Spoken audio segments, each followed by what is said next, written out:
Welcome back to another edition of Power Tips. Today, we're going to focus on Dynamics 365 for customer service and take a look at some of the new features in the latest release wave that we are excited to see. So I'm going to get this party started, and we are going to talk about case volume forecasting.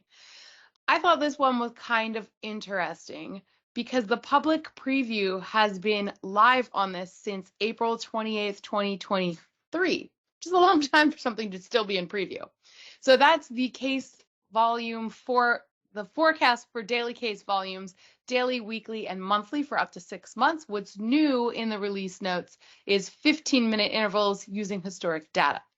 I thought this was kind of interesting for people that really want to nail that down and predict it in a way that can help in scheduling and just streamlining that entire process.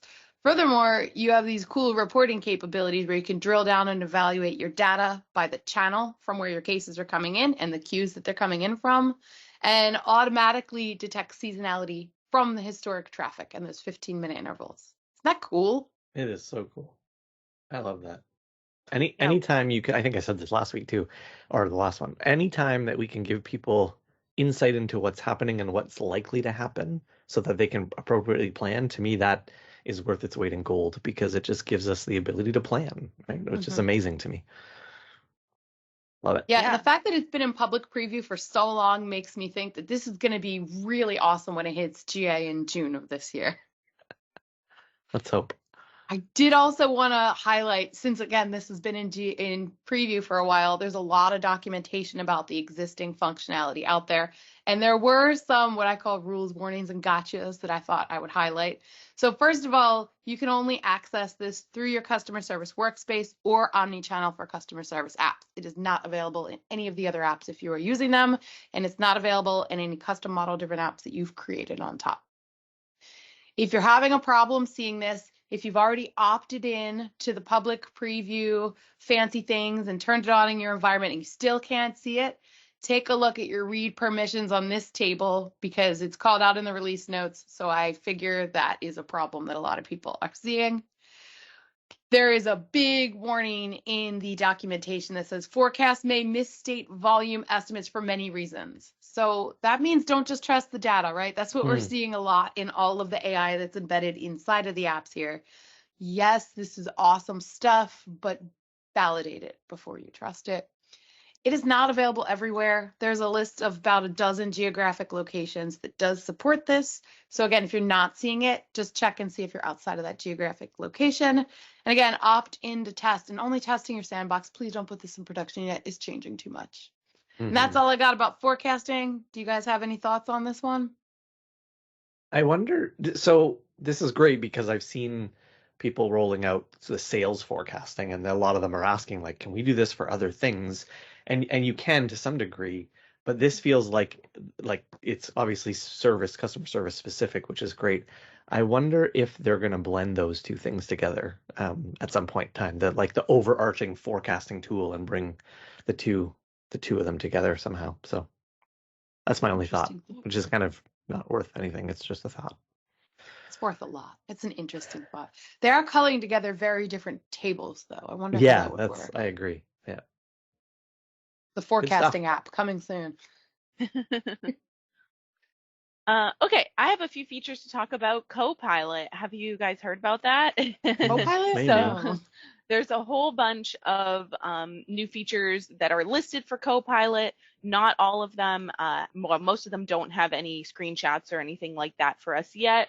But a few of the cool things that I pulled out, automatic prompts for Copilot. So based on what you're doing, customer data, it should be giving you contextual suggestions for Copilot just to help users build those prompts and get to the information faster.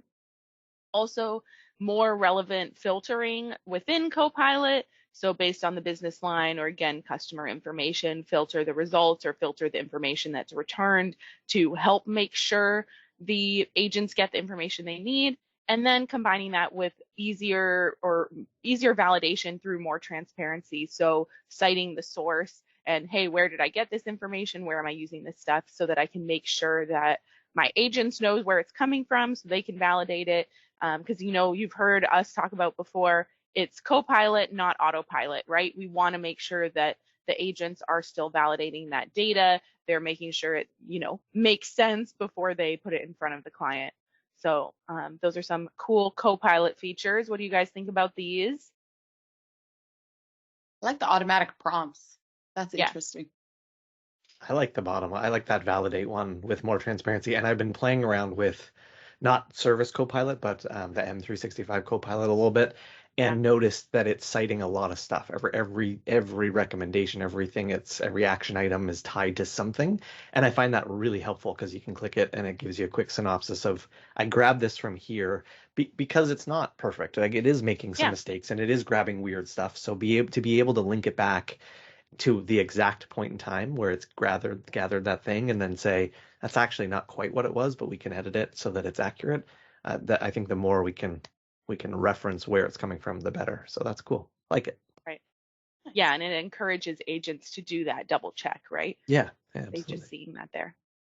And also we have some improvements to Omnichannel. So a few of the items there I was looking at, you can convert your voicemail to a case.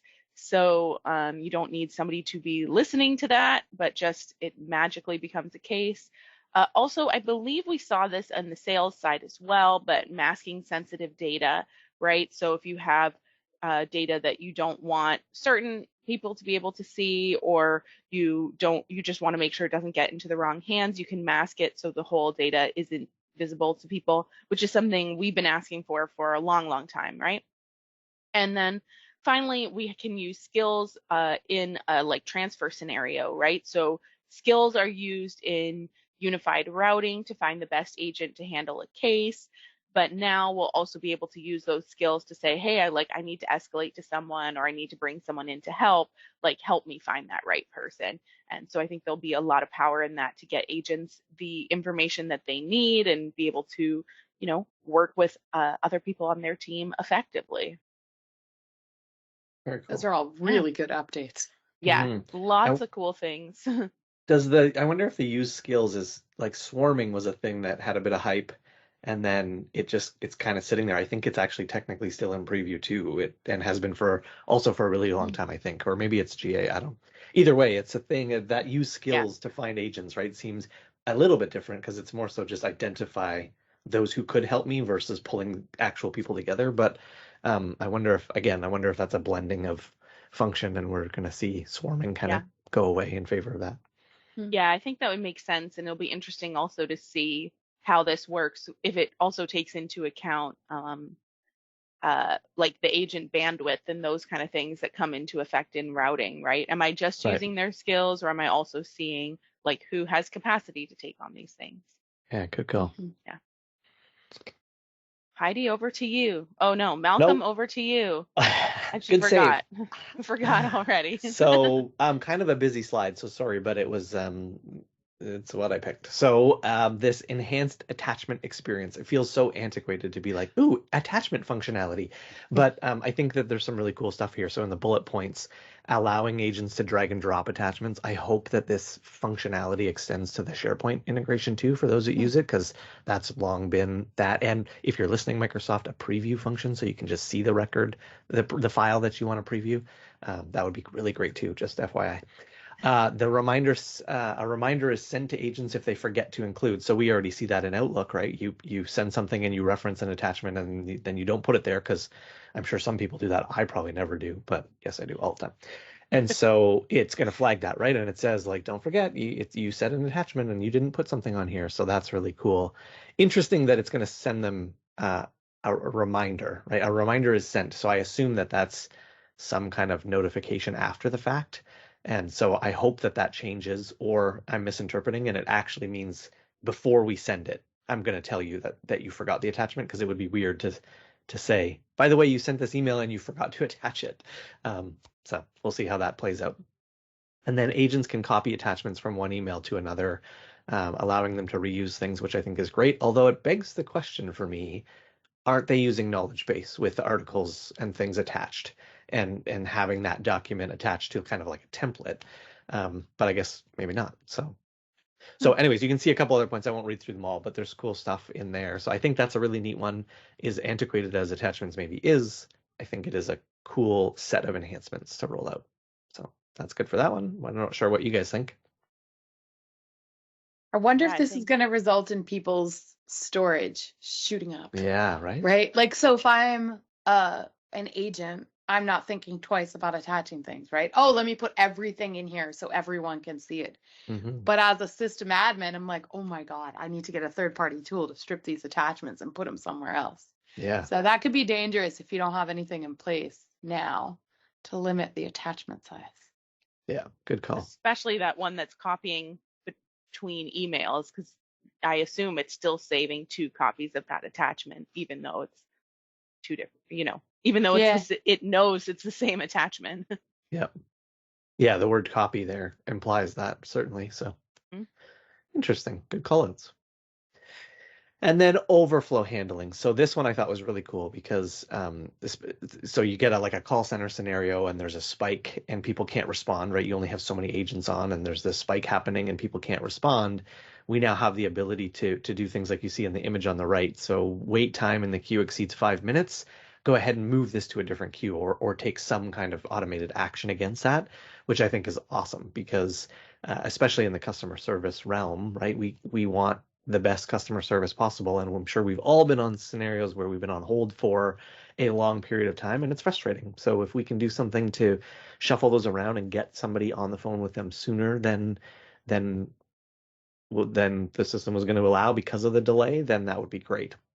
Of course, for me, I'm like, well, if there's a spike in cases and things that are coming in or issues, then that's probably across the board. But if we can move it to some other queue and maybe there's another team that's going to act as a backup, that could totally make sense. So I like this functionality. I'm interested to play around with it. Both of these items, for the record, are slated for GA in April of 2024. So they're coming soon, which is great.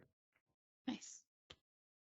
I feel like we've seen a few different like iterations of these kind of things, like how things move from queues and maybe I'm confused with other throttling or things like that. So yeah, I'll be interested to see if this meets the need or like what other tools we can combine together with this. And how does it know? That was the other question that kind of came up, right? So if you read the second bullet point, such as transferring them to another queue with more agents who can address the customer request.